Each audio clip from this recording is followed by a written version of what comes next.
जी students, आज हम topic discuss करेंगे स्टेटस ऑफ वायरसेस। स्टेटस का मतलब ये होता है कि कैटेगरी, किस कैटेगरी में वायरसेस फॉल करते हैं हम देखते हैं। हमारे पास हमने 5 किंगडम क्लासिफिकेशन सिस्टम पढ़ा है, हमने ऑर्गेनिजम्स को डिवाइड किया है डिफरेंट ग्रुप्स में। ठीक है, ऑर्गेनिजम्स क्या होते हैं, जानदार, हमें पता है क्या क्या उनकी कैरेक्टरिस्टिक्स होती हैं। वो लिविंग होते हैं, वो ग्रो करते हैं। ठीक है, ग्रो करेंगे, और ग्रो करने से मुराद ये है कि उनके वो साइज में बढ़ेंगे। ठीक है, और वो मल्टीप्लाई करेंगे, अपने नंबर भी बढ़ाएंगे, रिप्रोड्यूस भी करेंगे। और उनमें जेनेटिक मटेरियल होता है जो कि एक जनरेशन से दूसरी जनरेशन में ट्रांसफर होता है। ठीक है, रिप्रोड्यूस करेंगे, ग्रो करेंगे और मूव करते हैं, या उनके अंदर ये सारी उनकी लिविंग कैरेक्टरिस्टिक्स है। ठीक है, ये हमने लिविंग कैरेक्टरिस्टिक्स सारी पढ़ी थी।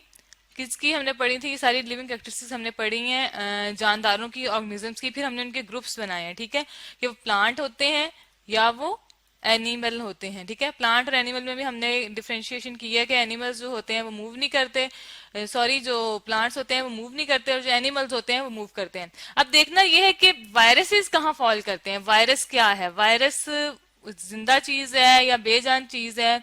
वायरसेस जो है वो एक बहुत फैसिनेटिंग वर्ड है, एक बहुत फैसिनेटिंग चीज रही है साइंटिस्ट के लिए। इसने इसकी ये फैसिनेशन है कि हम इसको अगर नॉन लिविंग की कैटेगरी में रखते हैं तो ये नॉन लिविंग की भी कैटेगरी में फॉल करता है। इसकी कुछ ऐसी कैरेक्टरिस्टिक्स हैं जो इसको नॉन लिविंग में भी रखने में हमें मजबूर कर देती हैं, और दूसरी इसकी कैटेगरी आ जाती है लिविंग, कि ये लिविंग में भी फॉल करता है। ठीक है, लिविंग में अब हम नॉन लिविंग की कुछ कैरेक्टरिस्टिक्स हम लिखेंगे, देखते हैं कि ये नॉन लिविंग कैसे है और लिविंग कैसे है। फॉर एग्जाम्पल, अगर ये किसी टेबल या किसी ऐसी चेयर या किसी चीज पे मौजूद है तो क्या होता है कि ये वहां पर क्रिस्टल्स की फॉर्म में मौजूद होता है। यूं ये क्रिस्टल्स की फॉर्म में मौजूद होता है, ये हमें नजर नहीं आता। ये एक माइक्रोस्कोपिक ऑर्गेनिज्म, सॉरी ऑर्गेनिज्म नहीं है, एक पार्टिकल है, एक ऐसी चीज है जो कि माइक्रोस्कोपिक है, हमें वैसे नजर नहीं आ सकती। ठीक है, यूं क्रिस्टल्स की फॉर्म में नजर आता है, जिस तरह जर्रात होते हैं उसकी तरह, पार्टिकल्स की तरह का है, जर्रों की तरह का है। ये आपको छोटे छोटे क्रिस्टल्स नजर आ रहे हैं। तो ये नॉन लिविंग इसलिए है कि क्रिस्टल्स की फॉर्म में ये प्रेजेंट होता है। ठीक है, जिस तरह नॉन लिविंग चीजों की हमारे पास क्रिस्टल्स होती हैं, हम सोडियम की जो हम नमक खाते हैं उसकी क्रिस्टल्स होती हैं, इस तरह और बहुत सी नॉन लिविंग थिंग्स को हम देख सकते हैं। ठीक है, और दूसरा ये कि ये फिर जब क्रिस्टल्स की फॉर्म में होगा तो ये ग्रो नहीं करेगा, ना ये साइज में बढ़ेगा, ना ये ग्रो करेगा। ठीक है, तो इसका मतलब है नो ग्रोथ। अब हमारे पास नेक्स्ट आ जाती है कैटेगरी कि लिविंग में ये कैसे फॉल करता है। लिविंग में इस तरह ये फॉल करता है कि अगर ये किसी लिविंग थिंग में प्रेजेंट हो, अगर ये किसी लिविंग थिंग में प्रेजेंट होगा तो ये क्या करेगा? वहां पर ग्रो करेगा। ठीक है, उस लिविंग थिंग के अंदर ग्रो करेगा, तो देन इट ग्रो। और जब ये दूसरी बात ये कि इसके अंदर एक ऐसा मटेरियल पाया जाता है, जेनेटिक मटेरियल, जो कि तमाम लिविंग थिंग्स में पाया जाता है। ठीक है, जेनेटिक मटेरियल कहते हैं, तमाम जानदारों में पाया जाता है। तो जेनेटिक मटेरियल जो होता है वो होता है डीएनए और आरएनए, जो कि एक जनरेशन की इंफॉर्मेशन दूसरे जनरेशन तक ट्रांसफर करता है। डीएनए है और आरएनए, इसके बारे में हम फर्दर नेक्स्ट स्ट्रक्चर्स में पढ़ेंगे। अब हम देखते हैं इसका स्ट्रक्चर कैसा होता है। जी, ये हमारे पास एक वायरस का स्ट्रक्चर है, बैक्टीरियोफेज जिसे कहते हैं। ये बैक्टीरियोफेज ये बैक्टीरियाज में ना डिजीज कॉज करता है। ठीक है, अब हम देखते हैं इसका स्ट्रक्चर कैसा है। ये हमारे पास इसके अंदर बाहर एक प्रोटीन कवरिंग होती है। ठीक है ना, कोट मीन कवरिंग है। ठीक है, तो जो कवरिंग है उसके अंदर क्या मौजूद होता है?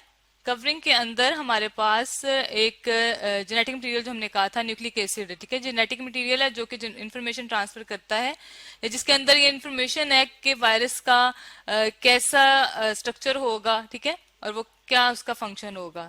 जेनेटिक इंफॉर्मेशन है, सॉरी, जेनेटिक इंफॉर्मेशन। तो ये देखिए हमारे पास जेनेटिक इन्फॉर्मेशन किस फॉर्म में होती है? डीएनए की फॉर्म में होती है। ये आपको नजर आ रहा है, डीएनए इसके अंदर ट्विस्ट हुआ हुआ है, और इसकी एक टेल होती है, ये भी प्रोटीन की बनी होती है, फाइबर्स होते हैं, ये भी प्रोटीन के बने होते हैं। तो ये एक वायरस की शेप है जो कि माइक्रोस्कोप में स्टडी की गई है, इलेक्ट्रॉन माइक्रोस्कोप में स्टडी की गई है। इस तरह का वायरस होता है। ठीक है, लेकिन ये ए सेलुलर है। ठीक है, ए सेलुलर मीन कि जो ट्रू सेल ना हो, सेलुलर मीन सेल, और ए सेलुलर मीन जो कि सेल ना हो। ठीक है, तो ये ए मीन नॉट, ट्रू नहीं है, ये फॉल्स है, ये सेल नहीं है। ठीक है ना, not a cell, we can say virus is not a cell. और सेल कैसा होता है हम जानते हैं, हमने सेल की स्ट्रक्चर भी पढ़ा है कि सेल एक सर्कुलर डायग्राम, अगर हम एनिमल सेल की लेंगे तो सर्कुलर शेप होती है, उसके बाहर एक मेम्ब्रेन होती है, सेंटर में उसके न्यूक्लियस होता है, और न्यूक्लियस के अंदर जेनेटिक मटेरियल होता है।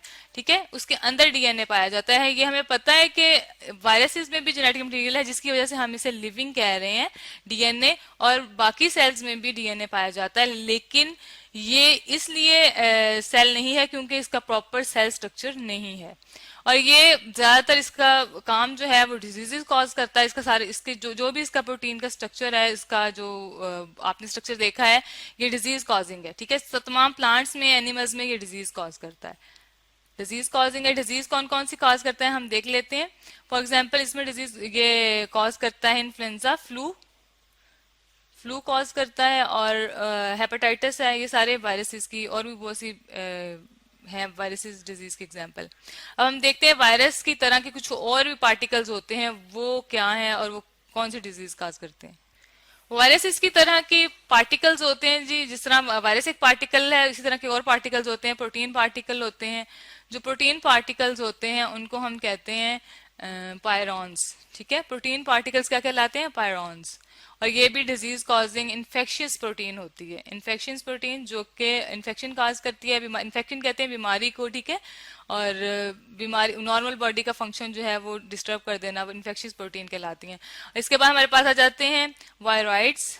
वायरॉइड्स जो होते हैं उन वो भी सर्कुलर डीएनए, सर्कुलर आरएनए होता है, सिर्फ आरएनए, उसके अंदर कोई कवरिंग नहीं होती, सर्कुलर आरएनए होता है। ये भी डिजीज कॉज करता है। ये मोस्टली प्लांट्स में डिजीज कॉज करते हैं, प्लांट्स में ये डिजीज कॉज करते हैं। ठीक है, in plants it causes disease. ठीक है, तो अब हमने देखा है कि हमारे पास कुछ ऐसे भी पार्टिकल लाइक चीजें हैं जो कि लिविंग नहीं होती। ठीक है, लेकिन उनमें लिविंग कैरेक्टरिस्टिक्स भी होती हैं। ठीक है, जैसे हमने वायरस को देखा है। ठीक है, और वायरस के अंदर हमने उसका स्ट्रक्चर भी पढ़ा है। तो हमने देखा है कि वायरस का क्या स्टेटस है, वो बॉर्डर पे है। किस बॉर्डर पे? लिविंग थिंग और नॉन लिविंग थिंग्स के बॉर्डर पे है। और वो जो है हम आपको पीछे से दिखाते हैं इसका स्ट्रक्चर। ये देखें, हमने ये देखा कि ये वायरस इस सेल की तरह नहीं होते, ए सेलुलर हैं। ठीक है, तो इसलिए इनका फिर स्टेटस क्या हुआ? स्टेटस इनका जाहिर बात है ये है कि ये नॉन लिविंग में भी फॉल करते हैं, लिविंग में भी फॉल करते हैं, और ये उस जो हमने प्लांट्स की और एनिमल्स की कैटेगरीज बनाई हैं ये उसमें फॉल नहीं करते। ये एक अलग से ग्रुप है जिनको हम सिर्फ वायरसेस का ग्रुप कहते हैं।